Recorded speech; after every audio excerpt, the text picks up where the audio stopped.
The late 1950s. Commercial air travel was in its infancy, promising adventure and luxury, but this era of optimism was not without its shadows.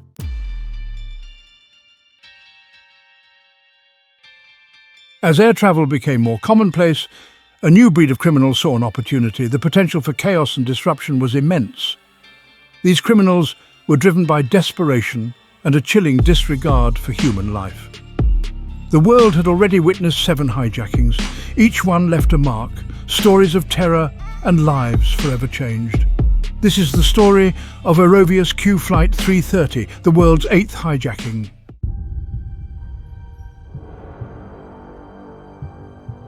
José Enrique García, a master manipulator, a chameleon who could blend into any crowd. Born into poverty, but I craved the finer things in life. He was a natural con man, able to charm his way into the hearts and wallets of the unsuspecting. His crimes were bold and audacious, but his luck was running out. The Mexican authorities were hot on his trail. Garcia's world was closing in. I needed a bold move, a desperate gamble to escape the long arm of the law. That's when he set his sights on the skies.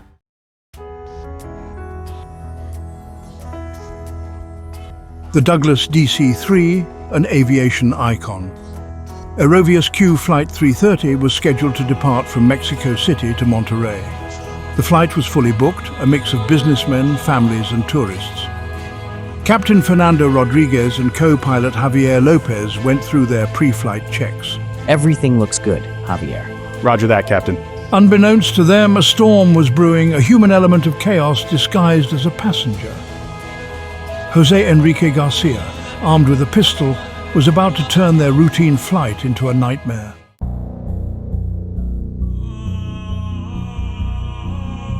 The engines of the DC-3 roared to life.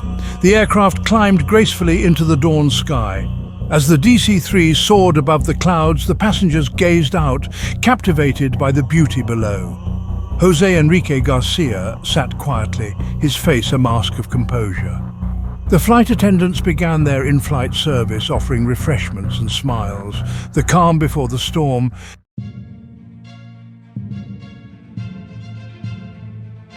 "30 minutes into the flight, the DC-3 hummed steadily. José Enrique García sat motionless, clutching his briefcase tightly. He rose abruptly from his seat, moving down the aisle with a predatory grace. His eyes were fixed on the cockpit door. The atmosphere in the cabin shifted. García reached the cockpit door and knocked once sharply. The flight attendant, momentarily startled, approached the cockpit door cautiously. Inside, Captain Rodriguez and co-pilot Lopez continued their routine checks, oblivious to the drama unfolding.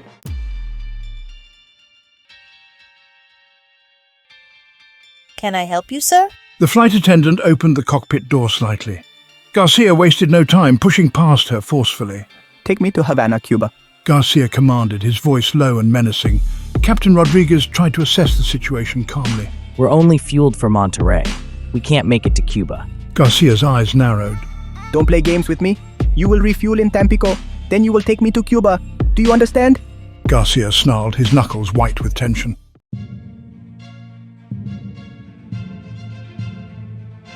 The news of the hijacking spread through the cabin like wildfire. Passengers exchanged terrified glances. The flight attendants, trained for emergencies, tried to maintain a semblance of calm. The DC-3, once a symbol of freedom, had become a prison in the sky. Captain Rodriguez knew he had to act quickly. He formulated a plan, a desperate gamble. He agreed to Garcia's demands, planning to alert the authorities in Tampico. He would not let this hijacker win.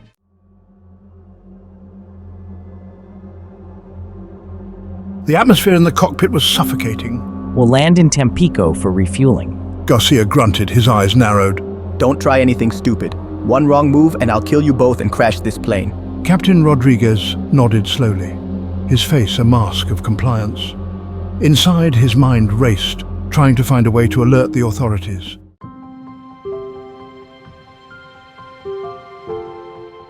Captain Rodriguez saw an opportunity in the routine radio communication. During a routine communication with air traffic control, he slipped in a coded message. Aerovías Q Flight 330 requesting permission to land in Tampico for refueling. There was a pause. Then the voice of the air traffic controller crackled over the radio. Aerovías Q Flight 330, your request is approved. Proceed to Tampico for refueling. Captain Rodriguez exhaled slowly, relieved. The message had been received.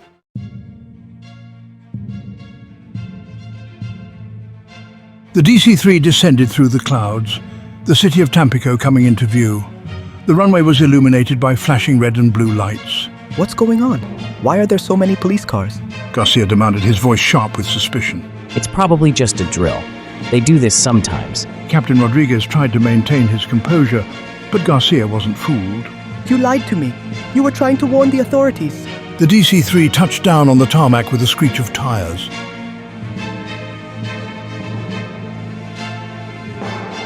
The DC-3 shuddered as Captain Rodriguez fought for control. Take off! Take off! The runway stretched before them, a path to freedom but also a deadly obstacle course. Captain Rodriguez could see the soldiers fanning out around the aircraft. We can't just take off with the police surrounding us. They'll shoot us down. Captain Rodriguez tried to reason with Garcia to appeal to his sense of self-preservation.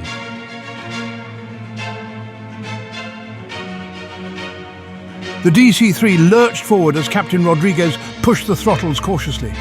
The wheels screeched against the tarmac as the aircraft gained speed.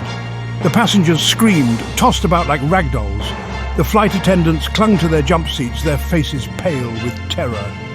Garcia, his eyes wild, scanned the runway, seeing the soldiers fanning out. He knew he was trapped, but was determined to escape.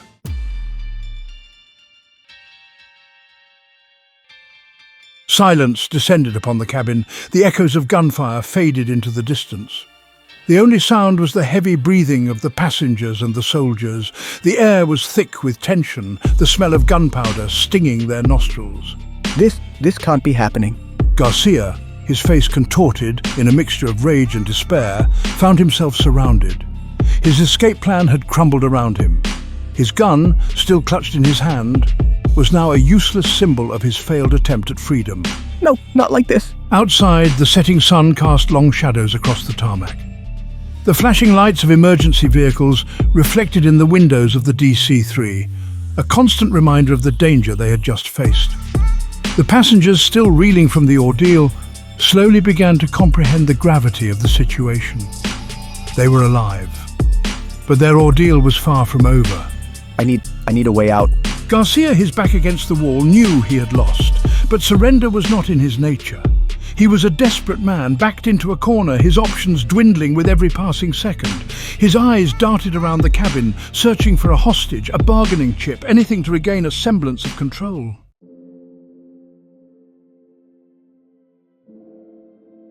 Among the passengers, a young man named Miguel sat silently, his mind racing with thoughts of what might happen next. He had watched the unfolding drama with a mix of fear and determination, his heart pounding in his chest. Miguel was a simple farmer, returning home after visiting his family in Mexico City, a trip he had looked forward to for months. He was a man of few words, but his actions spoke volumes. He had seen enough and knew he had to do something. He had witnessed the terror in the eyes of his fellow passengers, each one paralyzed by fear. He had felt the cold steel of Garcia's gun pressed against his temple, a sensation that sent chills down his spine. He refused to let this man hold them hostage any longer, his resolve hardening with each passing second. This has to end. Now, he thought to himself, steeling his nerves for what he was about to do. As Garcia scanned the cabin, his eyes met Miguel's, a moment that seemed to stretch into eternity. In that brief moment, a silent understanding passed between them, a mutual recognition of the stakes. It was a look that transcended language, a shared acknowledgement of the danger they were in and the need for immediate action. Miguel knew he had to act, his mind made up in an instant. He had to protect the innocent lives around him, people who had done nothing to deserve this nightmare. It was a decision made in the blink of an eye, a selfless act of courage that would forever alter the course of their lives and his own. For everyone, he whispered, a promise to himself and those around him. With a surge of adrenaline, Miguel lunged at Garcia, his powerful arms wrapping around the hijacker's torso, determined to end the threat. The force of the impact sent both men crashing to the floor, the gun clattering across the aisle out of immediate reach. The other passengers, jolted into action by Miguel's bravery, rushed to help, their fear giving way to a surge of collective strength and determination. Get off me! Garcia screamed, struggling against the unexpected resistance.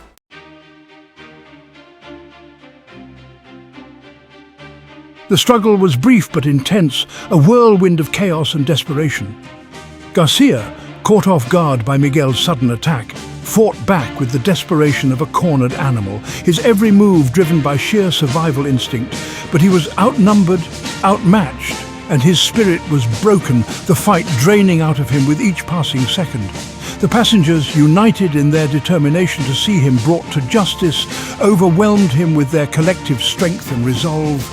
They pinned him to the floor, their hands wrenching the gun from his grasp, ensuring he could no longer pose a threat. No, this can't be. Garcia muttered, his voice filled with disbelief and defeat.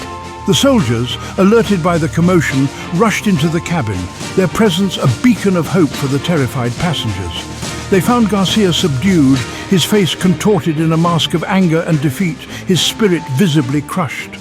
The soldiers quickly secured him, their movements swift and practiced, ensuring there was no chance of escape. Justice, it seemed, would be served, and the nightmare would finally come to an end. As they led Garcia away, his eyes met Miguel's, a silent exchange of emotions passing between them. There was no gratitude in those eyes, only a cold, hard stare, devoid of any remorse or regret. But Miguel felt no fear, only a sense of relief that the ordeal was finally over, a heavy weight lifted from his shoulders. It's over now, someone reassured, their voice a calming presence amidst the chaos. The DC-3, its tires shot out, sat crippled on the tarmac, a silent witness to the chaos that had unfolded. A testament to the chaos that had unfolded within its confines, the aftermath of a harrowing ordeal. But inside, a sense of relief washed over the passengers, a collective sigh of relief filling the cabin. They had stared death in the face and emerged victorious, their spirits unbroken. They had faced their fears and emerged stronger, their resilience a testament to the human spirit. They had witnessed the best and worst of humanity and lived to tell the tale, their unity a beacon of hope in the face of adversity.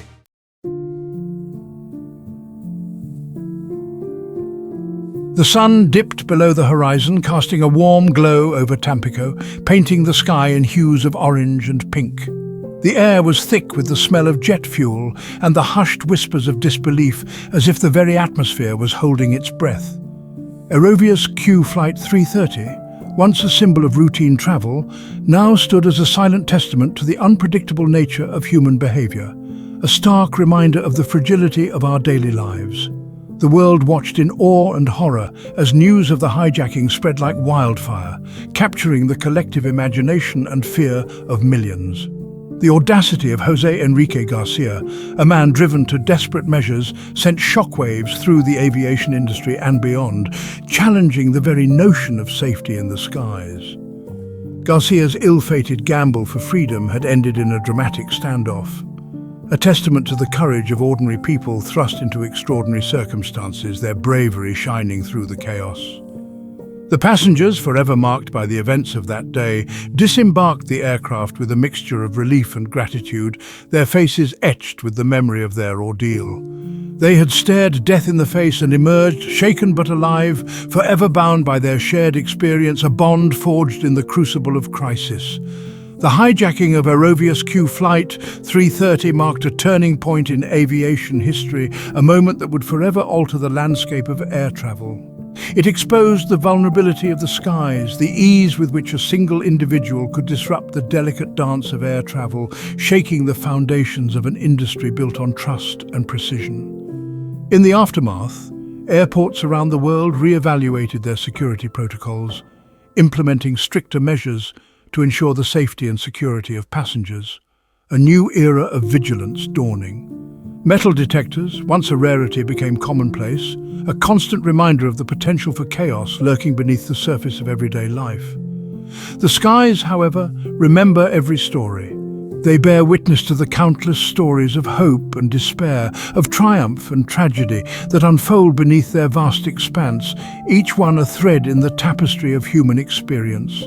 And sometimes when the sun dips low and the clouds turn a fiery orange, the ghosts of flights past whisper tales of courage, resilience, and the enduring human spirit that refuses to be grounded by fear, soaring ever higher.